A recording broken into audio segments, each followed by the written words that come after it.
The new hire at my work is my college bully who took me on a fake date and used it as a chance to record me as a creep trying to prey on her. Should I use this as a chance to tell HR? Posted by you/do_construction7435.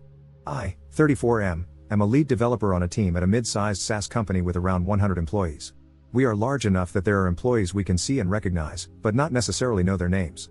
Recently, we had a new hire, Krista, 33F, who joined the PM part of the project I'm working on. I have a history with Krista from college. In college, I was more in my shell. I didn't treat myself well and was very much an introverted nerd, with admittedly bad posture and poor fashion sense. Krista had quite a few friends in college, and while she wasn't super popular, she was well liked and conventionally attractive. We shared a few classes together, and one day she asked me for help with an assignment. I helped her, and we talked. She seemed genuinely friendly to me. I helped her with a few more assignments, and finally, she asked me if I wanted to meet her after class at a coffee shop to talk. I said sure, but when I got there, Krista was nowhere in sight. I waited about 20 minutes before I called her.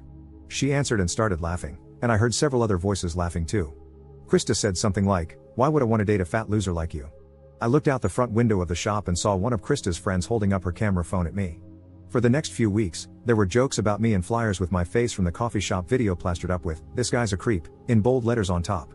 I kept my head down, and within a month, the next big thing popped up on campus, and I was forgotten. This didn't stop Krista and her friends from saying, "Ew, creep," when they saw me, but the rest of the campus eventually moved on, so I was never accused of anything or ostracized by the rest of the student body.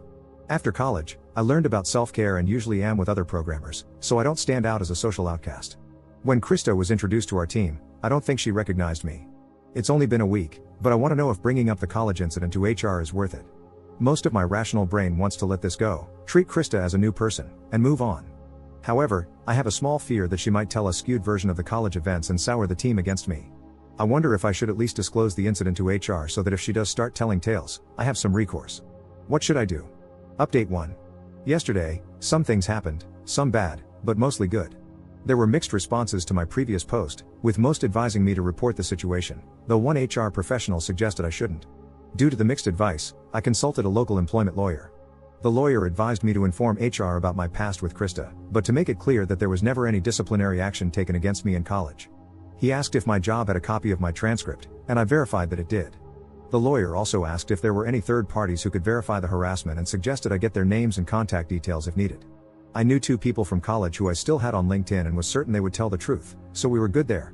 The lawyer told me to request a meeting with HR and my supervisor, explain the situation with Krista, emphasize that there were never any charges or disciplinary actions, and mention that I had 2 witnesses if verification was needed. So, that's what I did. On Friday morning, I came into the office and sent an email to HR and my supervisor requesting a formal meeting at 10 a.m. My supervisor came to my desk, asked if everything was okay, and wanted to make sure I was happy. I told him everything was fine, I wasn't leaving, and it wasn't anything to do with him or the team. He seemed relieved, and by 10 a.m., we were in the conference room with the HR officer. I thanked them both for taking the time to meet with me and then followed my lawyer's instructions. I explained that the new project manager, Krista, was someone I went to college with, and that she had participated in the harassment of me during that time. I detailed that there were never any charges or disciplinary actions taken against me, and that I had 2 independent witnesses who saw the harassment and provided their contact info. My supervisor seemed shocked, and the HR officer reviewed the information I provided for a minute. Then the 2 of them talked for a moment before finally calling Krista in. When Krista walked into the conference room and saw me, HR, and the team supervisor, she seemed shocked. HR started with something like, "We have been told you 2 have a past." Krista sat down and looked pretty shocked throughout. She did admit to the bullying but tried to reframe it as a misunderstanding repeatedly. She never outright said what the bullying was, but then she was told that since this was an incident in both our pasts that nobody once brought up again, it should stay buried. HR made it clear that this is not to be a funny watercooler story to share. Krista and I both agreed to that, but Krista still looked shaken. Noon was approaching as the meeting was wrapping up. My supervisor and HR reiterated that neither of us is to breathe a word about the college incident. We're professionals, and we're here to do a job. I went to the break room for lunch, and my appetite finally returned. The last few days had been stressful and I wasn't eating much. I sat at a table with the rest of the development team and we started eating. Halfway through my sandwich, another coworker, Sandy, 30F, came by and said, "So I heard an interesting story yesterday about you and Krista," with a big grin on her face. She didn't get further because my supervisor, who was at our table, stood up, pointed at Sandy, and across the room at Krista, and said, "You two, conference room, now." I wasn't privy to what happened in the conference room, but I did see the HR officer go into the room 2 minutes later, looking pretty pissed. I guess she got the call and was interrupted during lunch. I'm not sure what went on. The rest of my team asked what that was about. I said, I have no idea, and just kept eating. 5 minutes later, 2 more coworkers from other parts of the project were brought into the conference room. Lunch ended and we went back to work, but speculation was high. It wasn't until 3 p.m. that the conference room finally emptied. Krista looked like she had been crying, and the others who had been in the room with her seemed to treat her quite coldly. I'm not sure what this will mean, but it appears, for now, that Krista is still working here. I appreciate the lengths HR and my supervisor are taking to ensure this won't blow up further. Update 2. Monday wasn't a dumpster fire, so that was good. My supervisor and the HR officer brought everyone on the team into the big conference room. The HR officer said that we are a professional company, and while we do like to have fun, we are to be strictly professional and not gossip about other coworkers' personal lives.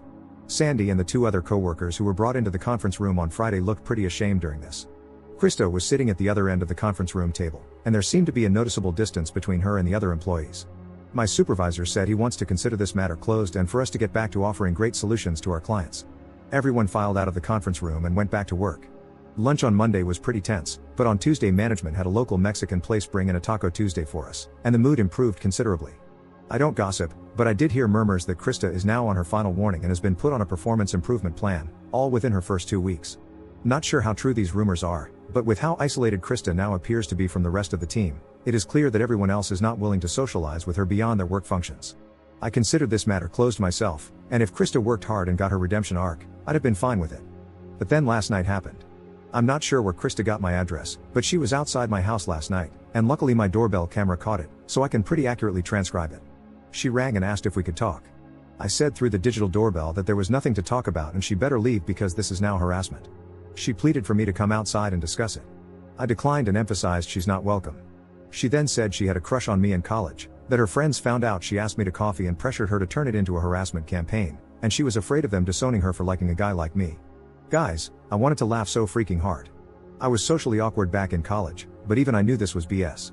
Hell, I wasn't even interested in Krista for a date, I thought she wanted to be my friend. I told her that I didn't care what she had to say, she had to leave. She told me I could just ask Sandy what she told her and it would clear this all up. I declined and said that this matter in the office is closed.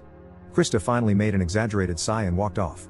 I took the video recording from the doorbell and sent it to the employment lawyer. I will give it to my supervisor in HR today. I will be shocked if she lasts longer than this Friday now. Update 3. Krista is fired. I didn't even have to send HR the doorbell cam video, but I did send it to the lawyer I was talking to. The lawyer is drafting a cease and desist and potentially a restraining order if needed. Krista somehow got my address from someone in IT. The IT new hire is suspended because of this data breach, and everyone got a memo about data security yesterday morning, including the usual about phishing scams.